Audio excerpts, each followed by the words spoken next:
I'm sure you've heard by now about this new full-frame compact lens for LUMIX cameras, the S40mm f2. LUMIX maybe should have released this lens a few years ago alongside the S9, but hey, here we are a few years later and they finally got round to releasing a small native prime lens for this camera, and guess what? It was well worth the wait. In this video, I want to give you a brief overview of my thoughts and opinions of this lens and show you some example videos and photographs I shot with Ruth on my second day with the 40mm f2. If you're interested, the videos featured were all shot on Vlog and then colored with my LUTs, and the JPEGs were all shot with either my Katora, Nay or Ontario LUTs set at LUT opacity 60%, so right in the sweet spot. Right, on to the easy bit, the pros of this lens. The positives are it's small and light, and maybe best of all, the autofocus is incredible.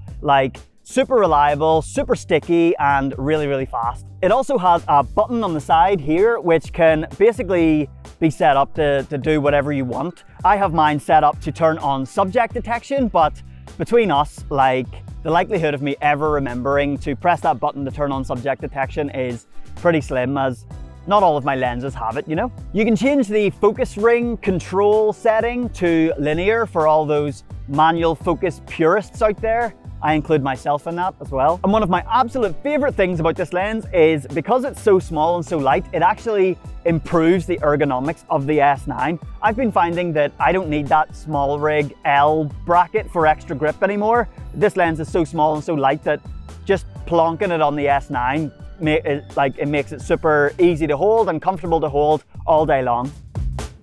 The cons are that this lens doesn't come with a hood, which sucks for me living in rainy Ireland. Not so much of an issue with the sun unless you're shooting directly into the sunset or something, which I actually have done with this lens.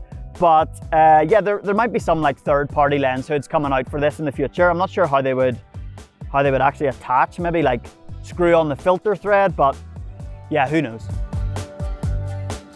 To keep this lens light, it's made of plastic, a decent plastic, but still aesthetically, it still looks like plastic. With this 40mm f2 from LUMIX, there is no aperture ring, which is a must for some people. And also something I really hate is vignetting. And I'm sad to say there is a small bit of vignetting with this lens wide open, even with vignette compensation turned on. But that's to be expected when shooting at the depths of f2.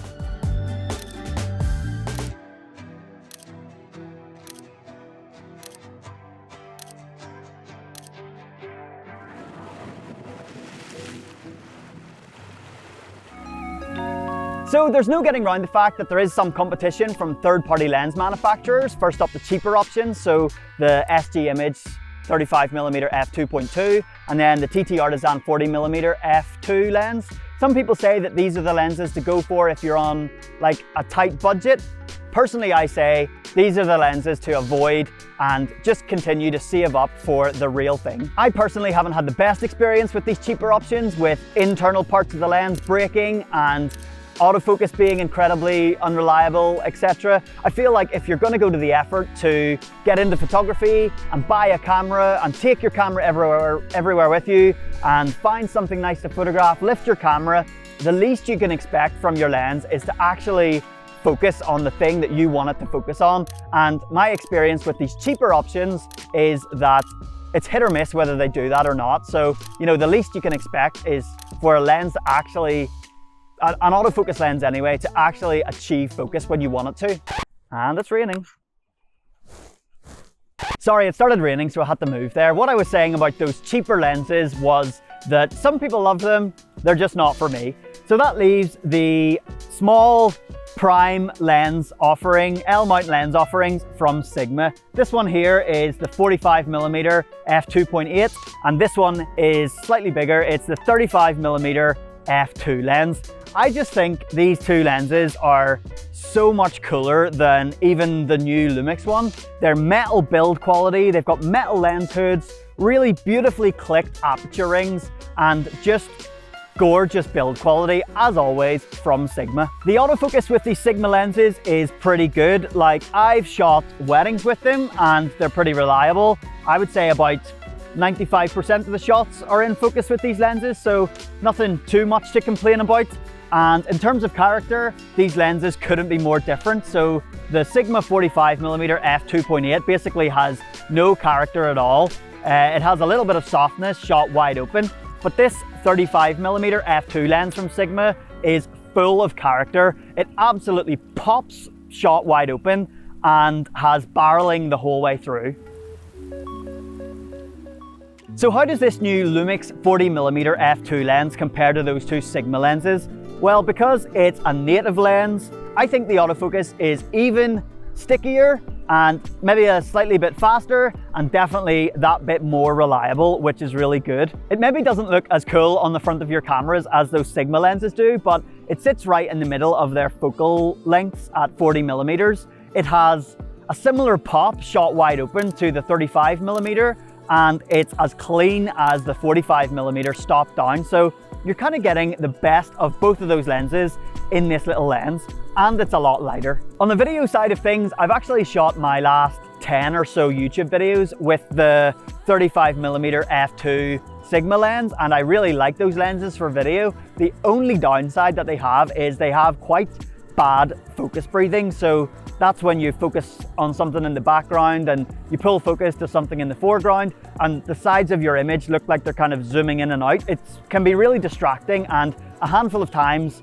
when shooting with those lenses, the focus breathing has like ruined the shot. You probably know where this is going, but the LUMIX S 40mm f2 lens has basically zero focus breathing. So that's just another really nice little bonus with this lens. Just like all the other lenses in the S series, LUMIX have managed to suppress the focus breathing and make it really, really clean for shooting video.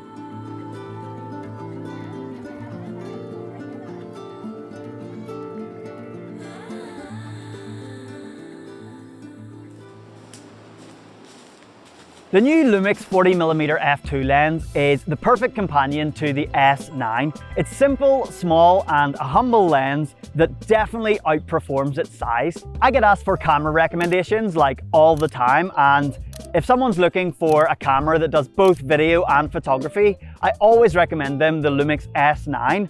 And now I'm going to include this 40mm f2 in that. I'm not sure if LUMIX are going to sell them as a package. I think they'd be stupid not to. So if you see in the future LUMIX selling a LUMIX S9 with this 40mm f2, make sure and get them both together because they're a match made in heaven. Even though this lens goes perfectly with the S9, it's not only for the S9. I think this lens pairs perfectly with any of LUMIX's full frame camera lineup. In fact, I myself have attached this 40mm f2 lens to my S1 over the last month and shot every professional shoot with that setup. So I've shot an engagement shoot and a wedding with it and a shot like the opening weekend of a vintage shop, and I shot artist portraits, and basically everything that I've been shooting over the last month I've shot with this lens, and I've been so happy with the results. If you want to check out some more of my work and my results with this lens, make sure to follow me on Instagram at RossOnHisJPEGs. If you have any questions about this lens, you can drop them in the comments below and I'll try my best to answer them. And make sure to subscribe to my channel if you want to see more videos like this in the future. And yeah, if you end up getting this lens, I hope you enjoy it because it gets a big thumbs up from me.